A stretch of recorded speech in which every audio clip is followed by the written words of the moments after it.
Hello guys. Hello guys. Pravinkoodu Shappu cinema കണ്ടു. Written and directed by Sreeraj Sreenivasan, produced by Anwar Rasheed. Casting വരുന്നത് Basil Joseph, അതുപോലെ സൗബിൻ ഷായർ, പിന്നെ നമ്മുടെ ചെമ്പൻ വിനോദ്, പിന്നെ ചാന്ദിനി, അങ്ങനെയുള്ളൊരു താരനിര ഉള്ളൊരു സിനിമയാണ്. ഒരു കോമഡി മോഡിൽ പറഞ്ഞു വരുന്ന ഒരു ത്രില്ലർ സിനിമ കൂടിയാണിത്, അല്ലേ? ഒരു ക്രൈം ഡ്രാമ ഇൻവെസ്റ്റിഗേഷൻ ത്രില്ലറാണ്. ഇതിൽ മെയിൻ കാസ്റ്റ്, ഒരു ഹീറോയിക് പരിവേഷം കൊടുത്തിട്ടുള്ളത് ബേസിലിൻ്റെ ക്യാരക്ടറിനാണ്, ഒരു SI കഥാപാത്രം. എങ്ങനെയുണ്ടായിരുന്നു ബേസിലിൻ്റെ ഒരു ക്യാരക്ടർ? വേറെ ആര് ചെയ്താലും ബോറായി പോയേക്കാവുന്ന ഒരു ക്യാരക്ടർ ആള് നല്ല ഭംഗിയിൽ ചെയ്ത്, കുറച്ച് ഓവറായിട്ടുള്ള ഒരു ക്യാരക്ടർ ആണത്. പക്ഷെ എക്സെൻട്രിക് പോലെ അങ്ങനത്തെ ഒരു ക്യാരക്ടറാണ്. പക്ഷെ നന്നായിട്ട് ചെയ്തിട്ടുണ്ട്. കുറച്ച് കോമഡീസ് ഒക്കെ വർക്ക് ആവുന്നുണ്ട്. അതിന്റെ പുള്ളി ചെയ്യുമ്പോ വരുന്ന കുറച്ച് എക്സ്പ്രഷനും കാര്യങ്ങളൊക്കെ കുറച്ച് നമുക്ക് ശരിക്കും നമുക്കൊന്ന് വർക്ക്. അതെ, സംഭവം ആദ്യം കാണിക്കുമ്പോൾ ഞാൻ വിചാരിച്ചു ഇപ്പൊ ഒരു കോമഡി പീസ് ആണെന്ന്. അതുപോലെയുള്ള അവന്റെ ചില സമയത്ത് ഒരു സൈക്കോയുടെ ഫീലൊക്കെയാണ്, സൈക്കോന്റെ പോലെയൊക്കെയാണ് പുള്ളിയുടെ. ഞാൻ വിചാരിച്ചു ഇപ്പം കണ്ടുപിടിക്കുന്നൊക്കെ ചിലപ്പോൾ പൊട്ടത്തരങ്ങളായിരിക്കും വിചാരിച്ചു. പക്ഷെ അവൻ കാരണം ബ്രില്യൻ്റ് ആയിട്ടാണ് ഹാൻഡിൽ ചെയ്യുന്നത്. അവന്റെ ഫൈൻഡിങ്സ് ഒക്കെ ഓക്കെയാണ്. അങ്ങനത്തെ ഒരു ക്യാരക്ടർ നന്നായിട്ട് ചെയ്തിട്ടുണ്ട്. പിന്നെ വരുന്നത് സൗബിൻ ഷായർ ഇതിലൊരു വികലാംഗനായിട്ടാണ് വരുന്നത്. കുഴപ്പമില്ല, നല്ല ഒരു ക്യാരക്ടറാണ്, നല്ല രീതിയിൽ ചെയ്തിട്ടുണ്ട്. പെർഫോമൻസും എടുത്ത് പറയാം, എനിക്ക് ഒരുപാട് ഇഷ്ടമായി, അടിപൊളിയായിട്ട് ചെയ്തിട്ടുണ്ട്. പിന്നെ ചെമ്പൻ വിനോദൊക്കെ ഒരു ഈസി ക്യാരക്ടറാണ്, പുള്ളിക്ക് സിമ്പിളായിട്ട് തന്നെ ചെയ്തു പോയിട്ടുണ്ട്. പിന്നെ ചാന്ദിനി എങ്ങനെ ഉണ്ടായിരുന്നു? ചാന്ദിനിയുടെ ക്യാരക്ടർ എന്ന് പറഞ്ഞാൽ കുറച്ചും കൂടി നന്നാക്കായിരുന്നു. അങ്ങനെ ഒരു ഡൾ മേക്കപ്പ് ഒക്കെ ചെയ്തിട്ടുള്ള ഒരു ക്യാരക്ടറാണ്. മറ്റേ സൗബിന്റെ പേരായിട്ടാണ് ഇതിൽ വരുന്നത്. വലിയ കുഴപ്പമില്ല, നന്നായിട്ട് ചെയ്തിട്ടുണ്ട്. പിന്നെ ഇതില് വേറൊരു ക്യാരക്ടർ എന്ന് പറയുന്നത് പുള്ളിയുടെ പേരെന്ന ഷാപ്പിന്റെ ഓണറായിട്ടുള്ള ഒരു ക്യാരക്ടർ ഉണ്ടല്ലോ, മറ്റേ ശിവജിത്ത്, നമ്മുടെ കൽക്കിയിലെ വില്ലനായിട്ട് വരുന്ന പുള്ളിയും അടിപൊളിയായിട്ട്. പുള്ളിക്ക് ഒരു ഫൈറ്റ് സീക്വൻസ് ഒക്കെ ഉണ്ട് ഇതില്, അതൊക്കെ ഗംഭീരമായിട്ട് ചെയ്തിട്ടുണ്ട്. ഫൈറ്റ് ഒക്കെ അടിപൊളിയായിരുന്നു. പിന്നെ അതുപോലെ എടുത്തു പറയേണ്ടതിന്റെ സിനിമാറ്റോഗ്രാഫി ചെയ്തിരിക്കുന്നത് ഷൈജു ഖാലിദ്. അത് കിടിലനായിട്ട് വർക്കൗട്ട് ചെയ്യുന്നുണ്ട്. കാരണം ആ നൈറ്റ് സീക്വൻസ് ഒക്കെ, ഷാപ്പിന്റെ അകത്ത് നടക്കുന്ന നൈറ്റ് സീക്വൻസ് ഒക്കെ, അതിന്റെ ലൈറ്റിംഗ് കാര്യങ്ങളൊക്കെ ഫുള്ള് അടിപൊളിയായിട്ട് എത്തുന്നു. പിന്നെ അതുപോലെ പുറത്ത് എക്സ്റ്റീരിയർ ഷോട്ട്സ് ഒക്കെ ഭയങ്കര ഗംഭീരമായിട്ട് ചെയ്തിട്ടുണ്ടായിരുന്നു. ഷാപ്പൊക്കെ സെറ്റ് ഇട്ടതാന്ന് തോന്നുന്നു, പക്ഷെ എന്നാലും ഷാപ്പ് സെറ്റാണ്, അടിപൊളിയായിട്ട് ചെയ്തിട്ടുണ്ട്.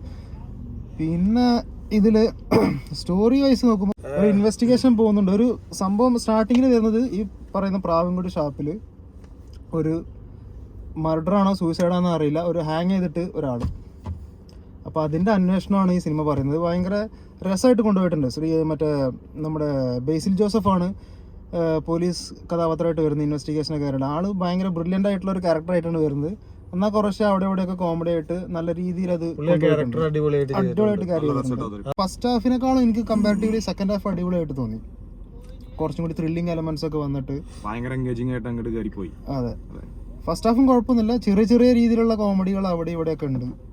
അതുപോലെ പിന്നെ ഇതിലൊരു ചേസിങ് സീൻ ഉണ്ട്. പക്ഷെ ഇതില് ഞാൻ അങ്ങനെ പറയല്ലോ, പക്ഷെ ചെറിയ രീതിയിൽ എന്ന് പറയുമ്പോഴും എൻഗേജ് ആയിട്ട് കൊണ്ടുപോകുന്നുണ്ട് കാര്യങ്ങൾ. കറക്റ്റ് എൻഗേജ് ചെയ്ത് ആൾക്കാരെ പിടിച്ചിരുത്താനുള്ള രീതിയിൽ കുറച്ച് ചിരിപ്പിച്ചും ആ രീതിയിലൊക്കെ കാര്യങ്ങൾ പോകുന്നുണ്ട്. നീ പറഞ്ഞ ചേസിങ് സീനും അതുപോലെ ബൈക്ക് റൈഡ് ചെയ്ത് പോകുന്ന സീനൊക്കെ വന്നിട്ട് നല്ല രസമുണ്ടായിരുന്നു. അതും മറ്റേ ബേസിലെ കുറച്ച് ഓവർ സംഭവങ്ങളൊക്കെ ഉണ്ടായിരുന്നു അതിൽ. എന്നാൽ പോലും അത് മടുപ്പിക്കാത്ത രീതിയിലുള്ള ഒരു സംഭവമായിരുന്നു. ഭയങ്കര ഓവറാക്കി എന്ന് പറയാണ്ട് അതായത് ബേസിൽ നോർമലി എല്ലാ പടങ്ങളിലും ചെയ്യുന്ന രീതിയിലുള്ള ഒരു ക്യാരക്ടർ ആണ് ഇതിലും ചെയ്തിരിക്കുന്നത്. അതെ, നമുക്ക് വേണമെങ്കിൽ പുള്ളിയുടെ ക്യാരക്ടറിന് സൂക്ഷ്മദർശിനിയിലെ ആ ഒരു ക്യാരക്ടറൊക്കെ ആയിട്ട് ചെറിയൊരു സൂക്ഷ്മദർശിനിയിൽ ഇപ്പൊ ആള് ഒരു ഭയങ്കര ഒരു വില്ലൻ ക്യാരക്ടർ ആണെങ്കിൽ പോലും അതില് ഇവൻ ചെയ്യുന്ന കുറെ സംഭവങ്ങളുണ്ടല്ലോ അതിലും. പക്ഷെ പുള്ളിയുടെ ചില കാര്യങ്ങളൊക്കെ അവൻ സീരിയസ് ആയിട്ട് ചെയ്യുന്ന സംഭവങ്ങള് നമുക്ക് കോമഡി ആയിട്ട് തോന്നും. അതുപോലെ തന്നെ ഇതിലും അങ്ങനത്തെ ഒരു ക്യാരക്ടർ എന്തായാലും നല്ല അടിപൊളിയായിട്ട് ചെയ്തിട്ടുണ്ട്. പിന്നെ ഇതിൽ ഷാപ്പിന്റെ അകത്ത് തന്നെ വേറെ ഒരുപാട് ചെറിയ ക്യാരക്ടേഴ്സ് ഉണ്ട്. തോന്നുന്നു പല പ്രായത്തിലുള്ള ആൾക്കാർ. ഒരു ഷാപ്പിന്റെ അറ്റ്മോസ്ഫിയർ കറക്റ്റ് ക്രിയേറ്റ് ചെയ്യാൻ വേണ്ടിയിട്ടായിരിക്കും പല പ്രായത്തിലുള്ള പല ഫീൽഡിലുള്ള ആൾക്കാർ. ഒരു മാഷുണ്ട്, പിന്നെ 2 ന്യൂജൻ പിള്ളേര്, അങ്ങനെ പിന്നെ പ്രായമായിട്ടുള്ള ആൾക്കാർ, അങ്ങനത്തെ ഒരുപാട് പേര്, അവരൊക്കെ നന്നായിട്ട് ചെയ്തിട്ടുണ്ട്. പിന്നെ മ്യൂസിക്കും അത്യാവശ്യം നന്നായിരുന്നു. അത് നല്ല സ്റ്റോറിക്കും അല്ലെങ്കിൽ ആ ഒരു എന്താ പറയാ നമുക്ക് കണ്ടോണ്ടിരിക്കുന്നവർക്ക് ഒരു മുഷിപ്പ് തോന്നുന്ന രീതിയിൽ അടിപൊളിയായിട്ട് ചെയ്തിട്ടുണ്ട്. അത് നല്ല ചില സീൻസ് ഒക്കെ എലിവേറ്റ് ചെയ്യാനൊക്കെ മ്യൂസിക്കിന്റെ സഹായിച്ചിട്ടുണ്ട്. അങ്ങനെ മൊത്തത്തിൽ ഒരു നല്ലൊരു മേക്കിംഗ് ക്വാളിറ്റി ഉണ്ടായിരുന്നു ഈ സിനിമയ്ക്ക്. പിന്നെ സീൻ പ്ലേസ്മെന്റ്സ് അതൊക്കെ അടിപൊളിയായിരുന്നു. ഓരോ സീക്വൻസ് ആയിട്ട് അത് എഡിറ്റിങ്ങും കാര്യങ്ങളൊക്കെ നല്ല രസമായിരുന്നു കാണാനായിട്ട്. ഇതിന്റെ ഫസ്റ്റ് ഹാഫിൽ വരുന്നത് ഫുള്ള് ഈ പറയുന്ന ഷാപ്പിന്റെ അകത്ത് ഉള്ള സീക്വൻസസും കാര്യങ്ങളും പിന്നെ അതിന്റെ ഈ അന്വേഷണങ്ങളൊക്കെ ആയിട്ട് അതിന്റെ ചോദ്യം ചെയ്യലും കാര്യങ്ങളും അങ്ങനെയൊക്കെ ആയിട്ട് പോകുന്നു. സെക്കൻഡ് ഹാഫ് കുറച്ചും കൂടി കമ്പാരിറ്റീവ്ലി എനിക്ക് ബെറ്റർ ആയിട്ട് തോന്നി. കുറച്ചും കൂടി ത്രില്ലിങ് എലമെന്റ്സ് വന്നു തുടങ്ങി സെക്കൻഡ് ഹാഫിൽ. പിന്നെ കുറച്ച് ട്വിസ്റ്റ് ആൻഡ് ടേൺസ് ഒക്കെ വന്നത് സെക്കൻഡ് ഹാഫിലായിരുന്നു മെയിനായിട്ട്. അപ്പോൾ അതൊക്കെ നല്ല രീതിയിൽ നല്ലൊരു ക്ലൈമാക്സും ഒരു ട്വിസ്റ്റ് ഉണ്ട്.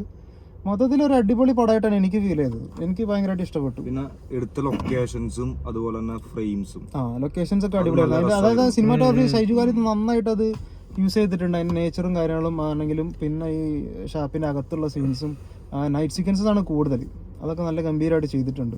മൊത്തത്തിൽ നല്ലൊരു എന്റർടൈൻമെന്റ് ത്രില്ലിംഗ് എലമെന്റ്സ് ഒക്കെ ഉള്ള ഒരു സിനിമ. ആ രീതിയിൽ സീരിയസ് അല്ലാത്ത രീതിയിൽ കണ്ടിരിക്കാൻ പറ്റിയൊരു മൂവി, ഒരു സിനിമ. അതെ, തിയേറ്ററിൽ കാണാൻ പറ്റിയൊരു പടമാണ്. തിയേറ്ററിൽ തന്നെ കാണണം. സൗണ്ട് എഫക്റ്റും ഇതൊക്കെ കാണാനായിട്ട് തിയേറ്ററിൽ തന്നെ കാണണം. അപ്പൊ അങ്ങനെ ഇതൊക്കെ തന്നെയാണ് പറയാനുള്ളത്. അപ്പൊ എല്ലാവരും സിനിമ കാണുക, കണ്ടിട്ട് നിങ്ങളുടെ അഭിപ്രായം കമന്റ് ബോക്സിൽ കമന്റ് ചെയ്യാം. അപ്പൊ ശരി.